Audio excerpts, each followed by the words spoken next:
মানে market value হচ্ছে 9 বছর পরে প্রোডাক্টটা যদি আমি সেল করি কত টাকা পাবো? $200 পাবো। আর $750 না, এখন যদি বিক্রি করি 200 তাহলে $700 পাবো, আর 9 বছর পরে যদি বিক্রি করি তাহলে market value, final market value হবে $200। মানে সেটা হচ্ছে one kind of future value বর্তমানের সাপেক্ষে, ঠিক কি না? বর্তমান সাপেক্ষে $200 সেটা একটা ফিউচার ভ্যালু। আর বর্তমানে যদি বলি কস্ট হচ্ছে $750, যেহেতু আমি এটা সেল করছি না। আর এস্টিমেটেড যে প্রথমে যখন ইনিশিয়াল ইনভেস্ট করেছিলাম $17,000, এটা আসলে কোনো হিসাবে নাই, তবে এটা একটা হিসাব লাগছে কোথায়, এই যে 2% ট্যাক্সের যে এক্সপেন্স সেটার ক্ষেত্রে। মানে $17,000 2%, দ্যাট ইজ $340, সেটা হচ্ছে আমাদের কিন্তু অ্যানুয়াল একটা ট্যাক্সেশন কস্ট বলতে পারি আমরা। তাহলে অ্যানুয়াল কস্ট কয়টা পেলাম? 1750, 3250 আর $340, এই তিনটা হচ্ছে কি আমাদের অ্যানুয়াল কস্ট। তাহলে আমরা পাম্প এ নিয়ে অ্যানালাইসিস গুলা কিন্তু এখন দেখে ফেলি, চলো। তাহলে আমাদের ইনিশিয়াল ক্যাপিটাল ইনভেস্টমেন্ট হচ্ছে $17,000। তারপরে হচ্ছে দেখো তিনটা অ্যানুয়াল কস্ট আছে, এই তিনটা, এটা হচ্ছে কি 20% অফ দা ইনিশিয়াল কস্ট, এই যে ট্যাক্স এন্ড ইন্স্যুরেন্স যেটা বললাম 20% অফ দা ইনিশিয়াল কস্ট। আর টোটাল এক্সপেন্ডিচার যেটা হচ্ছে টোটাল এক্সপেন্ডিচার, সেটাকে আমরা বলতে পারি যে, তাহলে এই তিনটাকে যোগ করলে আমরা টোটাল এক্সপেন্ডিচার এটা পাচ্ছি, দেখো খেয়াল করে দেখো 5,340 টাকায় হবে। এটা হচ্ছে আমাদের কি এই তিনটা সামেশন, বুঝতে পারলাম? জি স্যার। এটা হচ্ছে এই তিনটা সামেশন, মানে এটা কিন্তু সবগুলো কি একটা অ্যানুয়াল কস্টে আছে। আর বর্তমানের মার্কেট ভ্যালু কত? বর্তমানে $750, মানে এটা একটা কস্ট, 750 মাথায় রাখতে হবে এটা একটা কস্ট। আর স্যালভেজ ভ্যালু কত বা ফিউচার ভ্যালু কত? $200। 200। তাহলে মোটামুটি আমাদের পাম্প এর জন্য ডাটাগুলো নিয়ে কিন্তু আমরা ডিসকাস করে ফেললাম। এখন পাম্প বি নিয়ে কথা বলবো, তারপরে এখানে আমরা অ্যানালাইসিস করব যে কোনটা আমার জন্য ভালো বা কোনটা আমার জন্য খারাপ।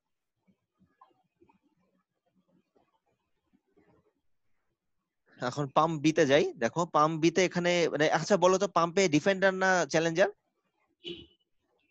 পাম্প এ হচ্ছে স্যার ডিফেন্ডার। এক্স্যাক্টলি, পাম্পে হচ্ছে ডিফেন্ডার, পাম্প বি হচ্ছে চ্যালেঞ্জার হবে। তো অলরেডি চ্যালেঞ্জ। যেটা বলছি আমরা সেটার ক্ষেত্রে এবার এই জায়গায় আমরা দেখি, খেয়াল করি কি বলছে এখানে। বলছে যে ইনিশিয়াল একটা কিনতে গেলে খরচ হবে কত? $16,000, this is the first cost or initial cost বলতে পারি আমরা। আচ্ছা, তারপরে বলতেছে যে মার্কেট ভ্যালু হবে 9 বছর পরে, মানে বর্তমান থেকে 9 বছর পরে তার মার্কেট ভ্যালু হবে কি 20% of the initial cost, that is 16,000 20%। হ্যাঁ $3,200। এটা হচ্ছে কি আমাদের মার্কেট ভ্যালু বা one kind of future value, that is. আচ্ছা, তারপর বলতেছে প্রতি বছর আমাদের একটা মেইনটেনেন্স কস্ট আসবে, সেটা হচ্ছে $3,000। এবং প্রতিটা প্রোডাক্টের ক্ষেত্রে প্রতি বছরে একটা ট্যাক্স দিতে হবে আমাদের, সেটা কত? 2%, সেটাও annual cost. 2%। 2% of the initial cost, that is. আর এখানে কয়টা কোশ্চেন আছে এখানে স্যার? এই যে একটাই কোশ্চেন। স্লাইডটা দেখতেছেন, এখানে কয়টা একটাই কোশ্চেন? কোশ্চেন। হ্যাঁ, এখানে একটাই কোশ্চেন এখানে। এটা পুরোটা একটা কোশ্চেন? হ্যাঁ হ্যাঁ, এর চেয়ে বড়ও হতে পারে, তুমি চাইলে আমি তোমায় দেখাতে পারি সাগর, চিন্তা কিছু নাই। না স্যার, স্যার না। যাই হোক, ঠিক আছে, ফিরে আসি। তো $16,000 তাহলে আমাদের ফার্স্ট কস্ট, $3,000 একটা অ্যানুয়াল কস্ট, আর একটা অ্যানুয়াল কস্ট কত? সেটা হচ্ছে $320। এই যে 2% of the first cost, that is $16,000 সাথে 2% করলে মানে $320 হয়, তাই না? আর কোনো কস্টিং আছে? আর কোনো কস্টিং নাই। না স্যার। তার মানে আমরা কয়টা কস্টিং পেলাম? ফার্স্ট কস্ট পেলাম 20% অফ ফার্স্ট কস্ট হচ্ছে আমাদের market value after 9 years, that is salvage value বা ফিউচার ভ্যালু বলতে পারি আমরা। আর হচ্ছে আমাদের এখানে আসলে কস্টিং গুলো কম, তাহলে ধরো দেখে ফেলি কি কি কস্টিং আছে। দেখো আমাদের ইনিশিয়াল কস্ট হচ্ছে $16,000, এটা একটা ফার্স্ট কস্ট। তারপরে হচ্ছে স্যালভেজ ভ্যালু, মানে 9 বছর পরে সেটা হবে কত? $3,200, সেটা কি 20% অফ দা ফার্স্ট কস্ট বা ক্যাপিটাল ইনভেস্টমেন্ট যেটা বলি সেটা। আর অপারেটিং কস্ট হচ্ছে $3,000 পার ইয়ার।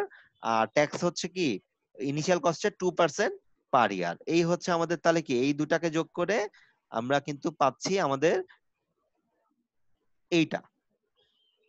তাহলে বলো এখন আমরা যদি এখানে অ্যানালাইসিস করতে চাই, ইন্টারেস্ট রেট বলা আছে 10%, তাহলে বলো এখানে আমরা কি অ্যানুয়াল রেট অ্যানালাইসিস করে কি এটাকে হিসাব করে বের করতে পারবো না?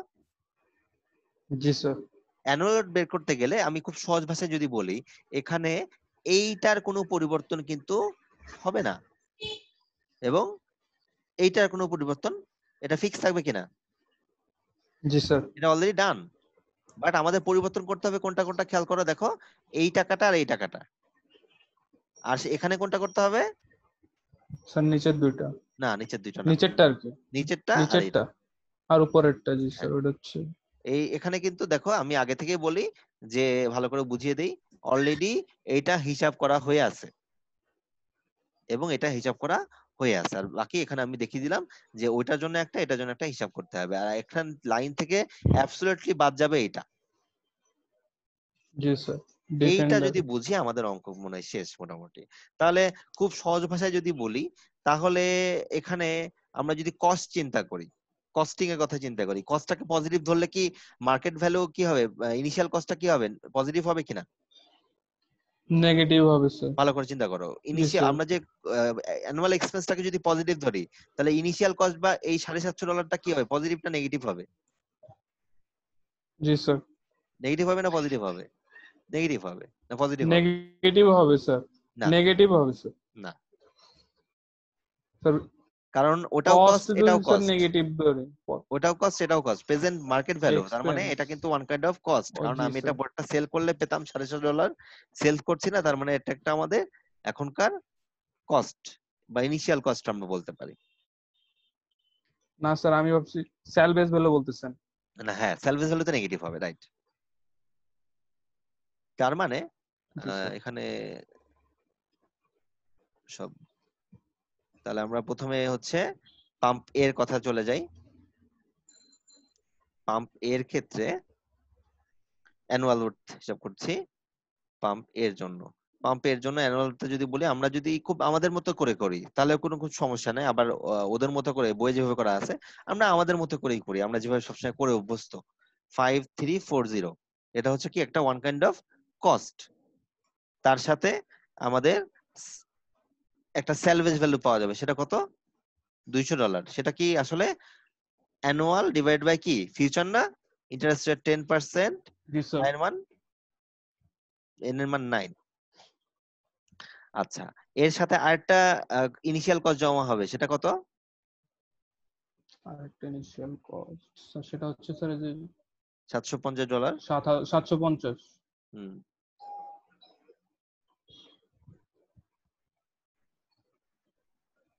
তো সেটা তো হবে এটা এ হচ্ছে বাই পি।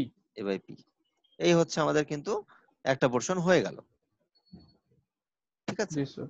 আচ্ছা, সিমিলারলি আরেকটা পোর্শন কিন্তু আমাদের কি হচ্ছে, আমরা এখন করব challenger. Annual worth for the B pump, এটা চ্যালেঞ্জার আসলে বলতে পারি। তো এখানে হচ্ছে আমাদের কস্টিং হচ্ছে -300, -3320, 20 স্যার। হ্যাঁ 20 না, হ্যাঁ। তারপরে জি হচ্ছে স্যার। সাথে একটা ইনিশিয়াল কস্ট বা স্যালভেজ ভ্যালু আছে 3200, and that is A by F, A by F 10%, 9 years, 9। এবং স্যার এটা একটা তো প্রেজেন্ট স্যালভেজ, ভ্যালু। হ্যাঁ একটা প্রেজেন্ট ভ্যালু আছে, সেটা হচ্ছে $16,000, তাই না? এবং সেটা হচ্ছে জি sir. A by A by P, P, A by P. A by P, আয়ের মান 10% আর এর মান 9, এই তো। জি স্যার। আচ্ছা, এখন আমরা অ্যানালাইসিস করে দেখবো এর মধ্যে কোনটা ভালো বা কোনটা আমার জন্য খারাপ। তো এখানে আবার বইয়ের সাথে একটু মিলবে না, একটু এলোমেলো হবে, একটু কনফিউশনে কিছুই নাই, আমি এটা মিলিয়ে দিচ্ছি বা এক করে দিচ্ছি। কারণ বইয়ে কি করেছে, কস্টটাকে পজিটিভ ধরেছে, এখন আমরা কি করেছি, কস্টটাকে নেগেটিভ নেগেটিভ ধরেছে। ধরেছি। তো এইটুকুই পার্থক্য, আসলে এর বাইরে কোনো পার্থক্য আসলে নাই।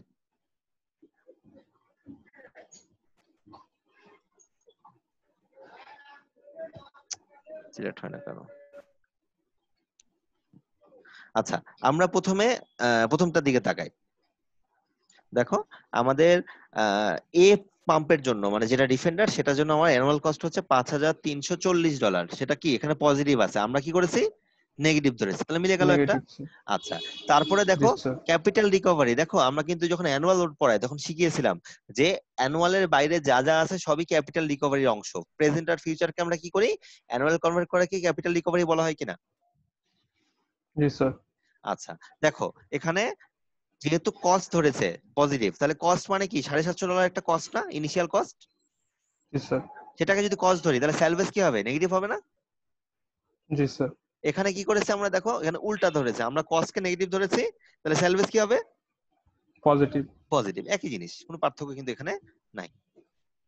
এই যে এটা একই জিনিস, শুধু কি স্যার হয়েছে, এখানে পজিটিভ ধরছে স্যার, নেগেটিভ ভ্যালু যাতে না আসে সেজন্য। এক্স্যাক্টলি, আর কিছুই না। এখানে হয় কি কিছু বইয়ে আছে যে অ্যানালাইসিসটা মাইনাস দিয়ে করে ফেলে, কস্টিং বা এগুলা যেটা আছে মাইনাস দিয়ে করে ফেলে, কিন্তু বোঝা যায়। কিছু বই আবার জি করেছে কি স্যার। কস্টটাকে মানে যেটাকে ফোকাস করা যায় সেটাকে মানে পজিটিভ ধরে একটা ম্যাথমেটিক্যালি বোঝাচ্ছে যে $5,000 কস্টিং হবে আর $7,000 কস্টিং হবে। ঠিক আছে, একই কথা। এবং অনেক সময় কোশ্চেনের উপরে বা কোনো এক জায়গায় বা পাশাপাশি লেখা থাকে ভিতরের মধ্যে যে কস্টটাকে নেগেটিভ বা পজিটিভ ধরতে বলা হচ্ছে। তোমাদের পরীক্ষাতে এরকম বলা থাকতে পারে যে কস্টটাকে পজিটিভ ধরে করো, তখন কিন্তু সব উল্টাই যাবে, খেয়াল রাখতে হবে এটা।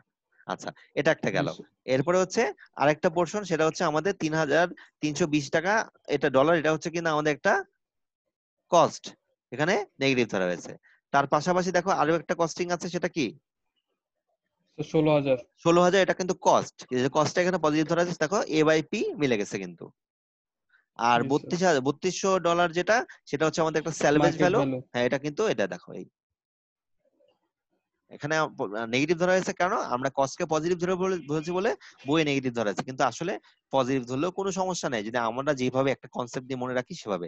তুমি একটা মনে রাখো, সমস্যা নেই তো, ডিফারেন্ট বইয়ের জিনিসগুলো জি বুঝতে স্যার। পারলেই হবে।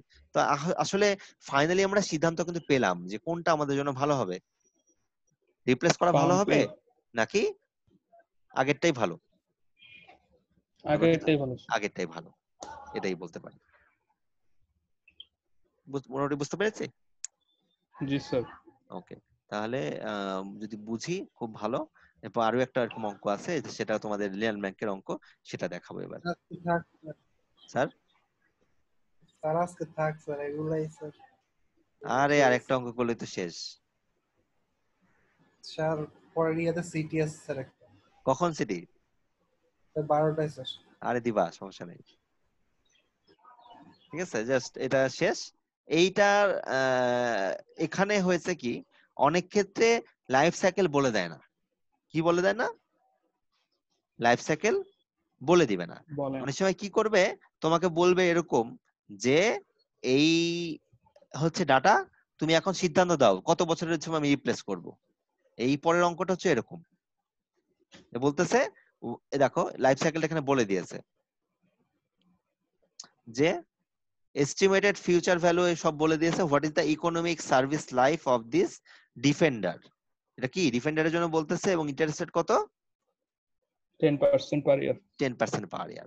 এইটা আমরা কি করি দেখো, এটা কিন্তু প্রতি বছরের মার্কেট ভ্যালু দেওয়া আছে, খেয়াল করতে পারছি কিনা, মানে এভরিওয়ান ইজ, জি এটা স্যার। প্রতিটা কিন্তু ফিউচার ভ্যালু, এবং প্রতি বছরের বাৎসরিক একটা কস্টিং দেওয়া আছে এটা। এখন এইটা থেকে আমরা কি করব, প্রতি বছরের ভ্যালুটাকে প্রেজেন্টে হোক অ্যানুয়ালে হোক কোনো একটা জায়গায় কনভার্ট করে করে চেক করে করে দেখবো যে কোনটা আমার জন্য ভালো। এবং আমি হয়তো ওইটা নেক্সট ক্লাসে দেখাবো, বাট আমি এটা দেখিয়ে দিচ্ছি সিদ্ধান্তটা কিভাবে নিতে হয় সেটা দেখাচ্ছি। দেখো এখানে সবগুলাকে অ্যানালাইসিস করে ফাইনালি একটা সিদ্ধান্ত এসে, সিদ্ধান্তটা কি দেখো, টোটাল এখানে অ্যানুয়াল কস্ট হিসাবে করেছে এই। এখানে দেখো তো প্রথম বছরে আমাদের অ্যানুয়াল কস্টিং হচ্ছে কত, $17,000, 17,000। Huge one. তার মানে পরের বছরে এটা কস্টিং নেমে আসছে কততে, পরের বছর 13,000 13,000-এ। পরের বছরে বা 12,500 12,635, পরের বছরে আবার 12,900। বা দেখো 900। এখানে গ্র্যাজুয়ালি কিন্তু ডাটাগুলা একটা সার্টেন টাইম পর্যন্ত আমার কস্টিং কি হচ্ছে, কমতেছে। কমতেছে, কিন্তু তারপরেই আবার কি হয়েছে, বাড়ে। এরকম সব সময় হয়। যখনই এরকম একটা সিনারিও হবে যেই জায়গাটাতে আমার কস্টিং সবচেয়ে কম হবে, সবচেয়ে নমিনাল হবে, আমি সেই কস্টিংটাকেই ফাইনালাইজ করে সিদ্ধান্ত নিব এবং সেটা আমার ফাইনাল কস্টিং হবে। এবং সেই সিজনে আমি কি করব, রিপ্লেস করে ফেলবো। তার মানে এটাতে আমি সিদ্ধান্ত কি দিতে পারি যে 3 বছরের মাথায় আমি কি করতে পারি, এই সিস্টেমটাকে রিপ্লেস করতে পারি। মানে এটা ইকোনমিক লাইফ সাইকেল কত হবে? 5 বছর চালানো যেতে পারে, বাট ইকোনমিক হবে কি 3 বছর। এটা যদি 10 বছরের জন্য থাকে, 10 বছরের জন্য আলাদা করে এভাবে ডাটা দিয়ে বের করতে হবে। বুঝতে পারছি? স্যার ক্যাপিটাল রিকভারি মানে প্রত্যেকটার জন্য স্যার একবারে মানে হ্যাঁ, অ্যানুয়াল এখানে করে হচ্ছে করে বের অ্যানুয়াল করছে তো ওই যে স্যার। দেওয়াই ছিল, আর প্রতিটার জন্য আমি ক্যাপিটাল মানে প্রেজেন্ট ফিউচার যা ছিল সেগুলোকে আমি কিসে কনভার্ট করেছি? Capital রিকভারিতে Annual। কনভার্ট করেছি, মানে অ্যানুয়াল